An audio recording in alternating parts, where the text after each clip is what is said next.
राधे राधे दोस्तों, कैसे हो आप सभी को हैप्पी जन्माष्टमी। और ये है हमारे बिट्टू, इनकी तरफ से भी आप सभी को राधे राधे। तो बिट्टू बहुत हैं परेशान क्योंकि इन्हें सुबह मैंने ड्रेस पहनाई, मैंने कहा राधा बन जाओ भाई, प्यारी सी राधा। लेकिन थोड़ी देर ड्रेस पहनने के बाद इनको बहुत उलझन हो रही थी, तो उठा के मैंने इनकी ड्रेस निकाल दी और ये आ गई अपनी असली ड्रेस में, बनियान और अपने डायपर में। तो बाकी ये अभी मेरे लटकी हुई हैं। तो अभी मुझे जाना है जन्माष्टमी का थोड़ा सा सामान लेने के लिए, क्योंकि तैयारी कुछ हो भी नहीं पाई है और बच्ची कुछ करने भी नहीं देती है। तो अभी बस इनको ही लेके थोड़ा बहुत सा जो है टहला रही हूँ। बाकी अभी मैं जाती हूँ थोड़ा सा जन्माष्टमी का सामान लेने के लिए, तो फिर सामान लेके जल्दी से आना भी है। तो ये आ गई हूँ मैं मार्केट, और ज़्यादा दूर नहीं जा पाई क्योंकि बच्चे बहुत छोटी है और घर में भी बहुत काम है और भाभी का भी बेटा भी बहुत छोटा है। तो बस पास में ही थोड़ा सा सामान लेने के लिए निकली थी। तो मैं हमेशा बाहर निकलती हूँ तो मास्क लगा के ही निकलती हूँ क्योंकि मुझे बहुत सफोकेट होता है। तो बस जल्दी जल्दी से सामान ले लिया है मैंने, और इतनी गर्मी थी कि बस बता नहीं सकते कितनी गर्मी थी। तो बस जल्दी जल्दी से सामान ले लेती हूँ, क्योंकि सामान लेते हुए एक हाथ से फ़ोन लेके वीडियो करना और सारी चीज़ें बड़ी दिक्कत हो जाती है। तो ये आके जल्दी से इसको थोड़ा बहुत सजावट भी की है मैंने और मेरे भतीजे वाशु ने। तो बाकी बच्चे छोटे हैं तो एक तरफ मैं लगा रही, दूसरी तरफ वो निकाल रहे हैं, फिर मैं लगा रही, फिर वो निकाल रहे हैं। तो मैंने कहा चलो भैया जितना हो पाया उतना बहुत है। तो उसके बाद भी मेरी बेटी तो मान ही नहीं रही थी, कहीं ये कहीं वो। तो आधे बलून तो इन लोगों ने ऐसे ही तोड़ दिए, और बाकी जो सजावट के लिए ये सारी चीज़ें थी उसको भी बार बार खींचम खांची हो रही थी। तो ये सारी चीज़ें डेकोर कर दी और सामान भी एक तरफ तैयार हो गया था। तो बस ऐसे ही जल्दी से, आधे देखिए आप सभी देख रहे हैं कि गुब्बारे आधे गायब हैं। तो लक को भी लाके इस पे बिठा दिया है, और सारा सामान भी इनका धीरे धीरे जो भी प्रसाद तैयार हो रहा है वो भी लाके लगा दिया है, क्योंकि बच्चे कुछ करने ही नहीं देते हैं, करना कुछ चाहते हैं होता कुछ है। और तो बस ऐसे ही सारी चीज़ें भी, जब तक बच्चे छोटे हैं तब तक ऐसे ही सारी चीज़ें हो रही हैं। तो फिर पूजा करने का नीचे मंदिर था, लेकिन बच्चों को भी संभालना और ऊपर काम भी देखना, तो इस वजह से हुआ कि चलो इसी रूम में ही लड्डू को ला के लड्डू का केक कटेगा। तो यही सारी चीज़ें ऊपर ही हम लोगों ने कर ली। और ये देखिए जैसे मतलब थोड़े टाइम पहले तो थोड़ी सजावट दिख रही थी, फिर गायब हो गई। तो मैं भी रेडी हो गई हूँ, और जो है इनको भी मैंने ड्रेस पहनाई, लेकिन इतना रो रही थी, फिर उतार के मैंने रख दी। मैंने कहा चलो कोई बात नहीं।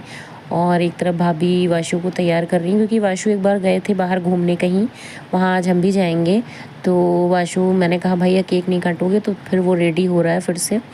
तो बाकी बिट्टू रो रही हैं, उनका कहना है कि मम्मा चलें रूम में और इन्हें लिटाएं, क्योंकि टाइम हो गया है 10:30 से ऊपर भी। तो बस ऐसे ही सारी चीज़ें चल रही हैं, मस्ती चल रही है। बिट्टू मेरे गले में जो मैंने पहन रखा है उसे खींचम खाची कर रही हैं, उसको मुंह में रखना चाहती हैं, क्योंकि हर चीज़ उनको मुंह में चाहिए, रख दो और ये खींचे तोड़ें, क्योंकि दांत अभी आए नहीं हैं। तो इनको जो है बहुत ज़्यादा, ये देखिए इनको कुछ नहीं चाहिए सर, मैं उसे उतार के दे दूँ और ये अपने मुँह के अंदर रख लें। और एक तरफ रोना भी इनका चालू है, तो कभी हंस रही हैं, रो रही हैं, इन्हें कुछ समझ में नहीं आ रहा है कि मैं करूं क्या। तो मैंने कहा चलो भैया थोड़ा टाइम पास तुम्हारा कर देते हैं।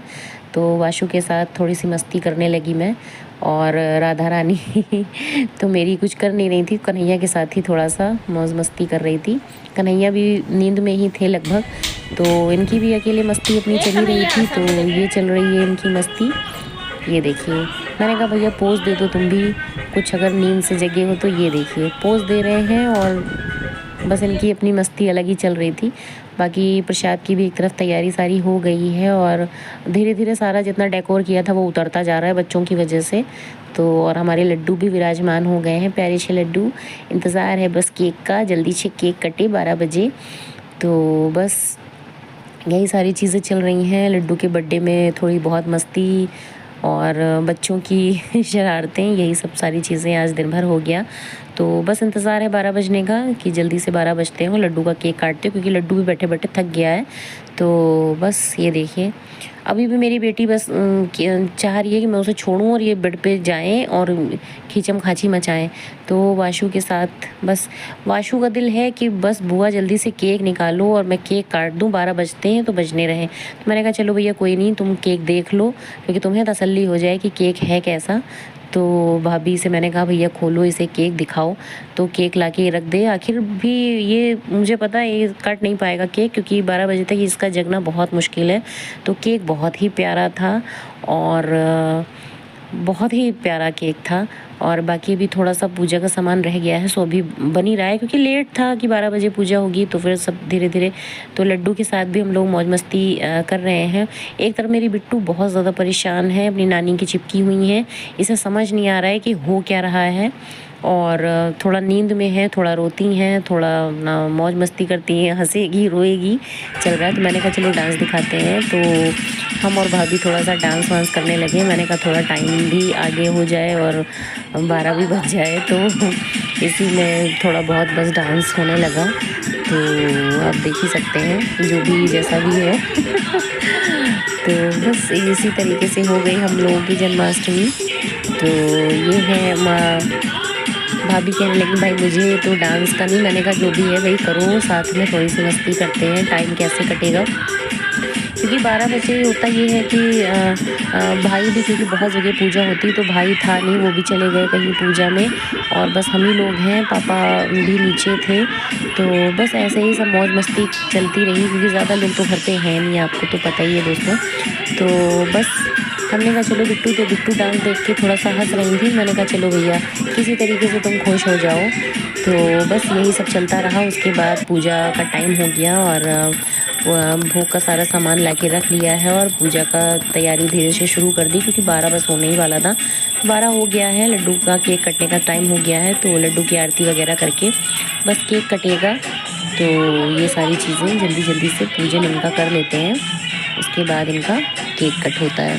ये देखिए लड्डू की पूजा शुरू हो गई है, उन्हें भोग लगाया जा रहा है। भोग लगाने के बाद इनका केक कट होगा। और हमारी बिट्टू पहले थोड़ी देर मम्मी के पास रह के सो गई थी, लेकिन वो इतना शोर गुल सुन के, आवाज़ सुन के वो फिर से जग गई है। फिर गुब्बारे फूटने से एकदम से वो चौंक गई और जग गई। तो मैंने कहा बस थोड़ी देर और बेटा, बस भोग लगा देती हूँ, फिर तो मैं लेती हूँ आराम से। तो बस लड्डू का भोग लग रहा है और लड्डू का केक। मैं कह रही थी कि वाशु नहीं जगेगा, तो वाशु नहीं जगा और वो सो गया। काफ़ी उसे उठाया गया लेकिन वो नहीं उठा। बच्चे हैं छोटे, 12 बजे तक जगना उनका थोड़ा सा मुश्किल हो जाता है। और वो गया था आज घूमने के लिए, तो इस वजह से कुछ ज़्यादा ही थक गया वो। तो कई बार कोशिश की कि बेटा उठ जाओ, लेकिन वो नहीं उठा। तो यही हुआ कि चलो भाई कोई नहीं है। और बिट्टू को भी कहा, हाथ पकड़ के कई बार कोशिश की कि केक कट कर ले, लेकिन बिट्टू भी अपना रोने से, और अभी समझती भी कुछ नहीं है, तो इस वजह से कुछ नहीं हो पाया। तो यहाँ पे जल्दी से पूजा करके बस, तो मैंने कहा कोई नहीं है तो फिर चलो कोई बात नहीं, लड्डू का केक हम ही कट कर देते हैं। तो बस लड्डू का केक हमने कट कर दिया। और मेरा भतीजा इतना ज़्यादा शैतान भी कहेंगे और क्या कहेंगे कि इसकी मोमबत्तियाँ इसने गुल कर दी। बस एक छोटी सी भूल भी हो गई हम लोगों से कि जल्दी में ध्यान भी नहीं दे पाए। वो मोमबत्तियाँ बहुत ढूंढी लेकिन कैंडल कहीं नहीं मिली, तो बगैर कैंडल के ही लड्डू का केक कट करना ही पड़ा। तो बस ऐसे ही सारी चीज़ें हो गई जल्दी में। बच्चे जहाँ रहते हैं, तो क्योंकि वो कह रहा था बुआ मैं ही केक काटूंगा, तो उसने कैंडल कहीं और जाके छुपा दी, तो कैंडल मिली ही नहीं। तो जब कैंडल नहीं मिली तो इतनी रात में कौन, कैंडल शॉप भी सब बंद हो गई थी, तो कैंडल वगैरह कुछ नहीं वो हो पाया। तो मैंने कहा चलो कोई बात नहीं लड्डू, इतनी छोटी सी गलती माफ़ी, पर सारी चीज़ें और बहुत अच्छी हो गई। लड्डू की आज बर्थडे बहुत ही अच्छे से मनाया, जितना भी जल्दी जल्दी सब हो पाया उतना सारी चीज़ें बहुत अच्छी हो गई।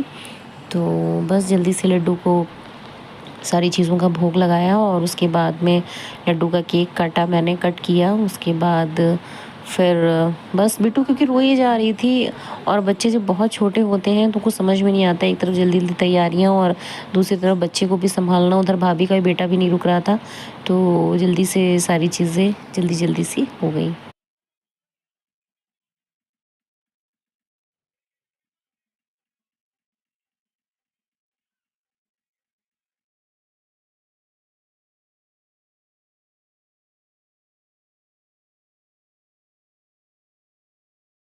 तो यहाँ पे भाभी भी लड्डू को केक खिलाने के लिए आई, बोली मैं भी भाई केक खिला देती हूँ, क्योंकि मम्मी बिट्टू को रोक रखा था और वो उतर ही नहीं रही थी एक भी मिनट। या तो मैं लेती या मम्मी या भाभी, कोई तो उसे गोदी चाहिए, तो उसे जो है रोकना बड़ा मुश्किल था, क्योंकि टाइम हो जा 12 बजे केक कटना था, तो उसकी वजह से देर हो जाती है। और छोटे बच्चे आप तो जानते हैं बहुत मुश्किल हो जाती है उनको रोकना। तो भाभी ने भी लड्डू को केक खिलाया।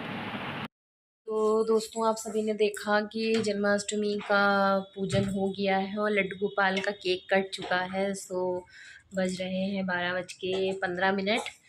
तो बस अभी मेरी बच्ची भी जग रही है, तो बस अब चेंज करके अब इन्हें लिट सुलाना है और जल्दी से प्रसाद वगैरह खा के फिर आराम करेंगे। तब तक के लिए आप सभी से राधे राधे। आप प्लीज़ मेरे चैनल को सब्सक्राइब कीजिएगा और लाइक कीजिएगा। अगर आपने सब्सक्राइब नहीं किया है तो प्लीज़ कर लीजिएगा, ताकि मैं अपना नेक्स्ट ब्लॉग आपको डालूँ तो आपको अच्छे से मिल सके। और प्लीज़ आप अपना प्यार यूं ही दीजिएगा। तब तक के लिए आप सभी से राधे राधे।